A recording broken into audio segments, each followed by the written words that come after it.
to my YouTube channel. If you're a new viewer, kindly subscribe to my channel and turn on the notification bell for breaking news and more updates. Emefiele clocked 7 nights in custody. Bawa answers bribery, asset sale question. The suspended governor of the Central Bank of Nigeria, Godwin Emefiele, has commenced moves to regain his freedom from the custody of the Department of State Services pending when a final decision will be made about him.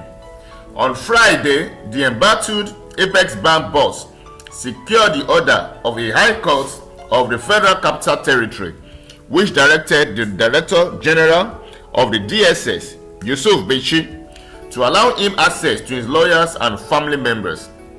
Emefiele was arrested by the DSS on Saturday, a day after his suspension by President Asiwaju Bola Ahmed Tinubu. Emefiele is currently undergoing interrogation at the secret police headquarters in Abuja for alleged terrorism, financing, economic sabotage, mismanagement of forex, and the Naira redesign policy, among others.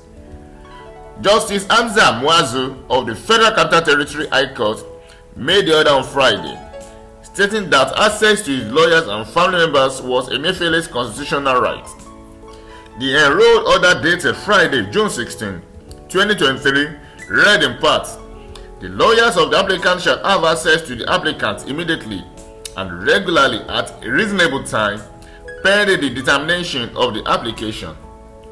The order followed an application filed by Emefiele's counsel, J.B. Daudu Sani, Senior Advocate of Nigeria, who told the court that the DSS had failed to respond to letters requesting access to the suspended Apex Bank boss. The respondents in the suit are the Attorney General of the Federation, the FG's DSS, and the DSS as a body. Counsel for the second and third respondents, Awo, asserted that the DSS was not known to reject such requests in the past and that the denial of access was inappropriate. Awo was certain that the security service would abide by the court order and allow the listed lawyers and family members to visit Emefiele. The Office of the Attorney General of the Federation did not oppose the application. Meanwhile, counsel for the DSS at the AGF office requested an extension of time to file their responses to the originating motion. The court granted the request and adjourned to Tuesday, June 19, 2023, for hearing of the substantive suit. It was learned on Saturday that the secret police had earlier obtained an ex parte order from the court to detain Emefiele beyond 48 hours, stipulated in Section 35 of the Constitution. The DSS also obtained a similar order to extend the detention of the suspended chairman of the Economic and Financial Crimes Commission, Abdulrasheed Bawa, sources private to the development, told one of our respondents. The embattled Emefiele had spent 7 nights in detention and has not been charged to. Speaking to one of our correspondents, a government source said the move by the DSS was to deter the suspect from filing lawsuits to enforce his fundamental human rights. The source said the DSS obtained an ex parte order from the court during the week to continue the detention of Emefiele beyond 48 hours so that his lawyers would not file a lawsuit claiming that his fundamental rights are being trampled upon. You know he's not supposed to be detained beyond 48 hours, according to the Constitution.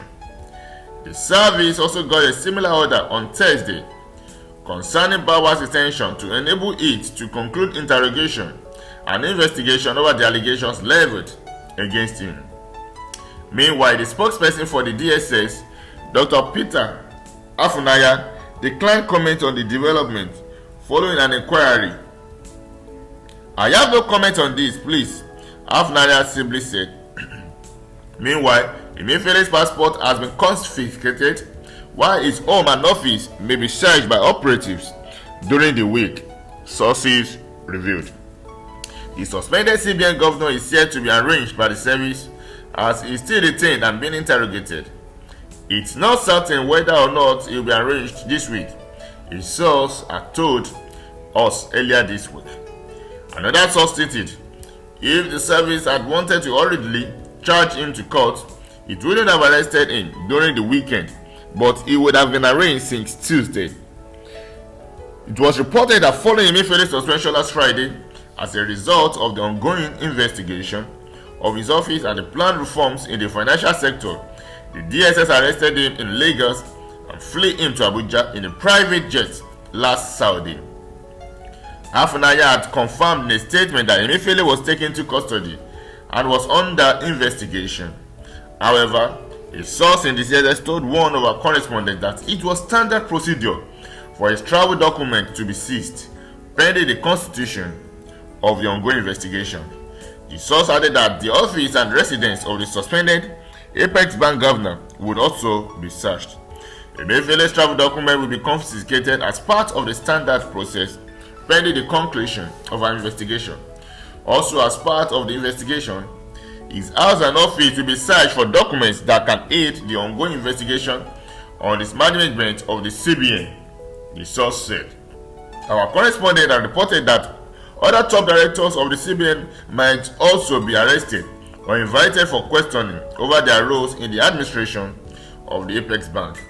It was learned that the DSS might revisit the criminal charges it earlier filed against Emefiele, which bordered on terrorism financing and fraud.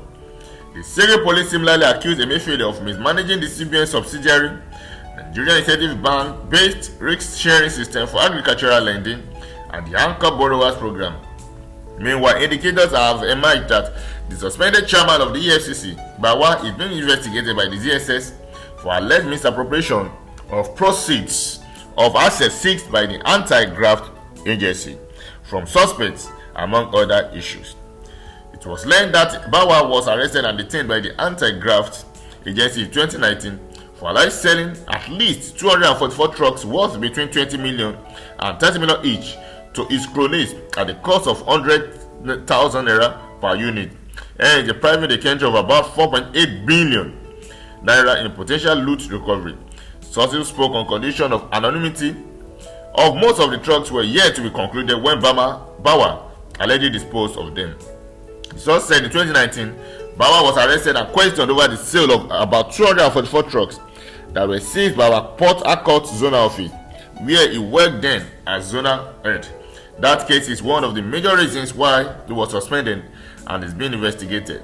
He sold the trucks worth between 20 million naira and 30 million naira each to his proxies at 100,000 naira per unit, the private account of about 4.8 billion in potential loot recovery.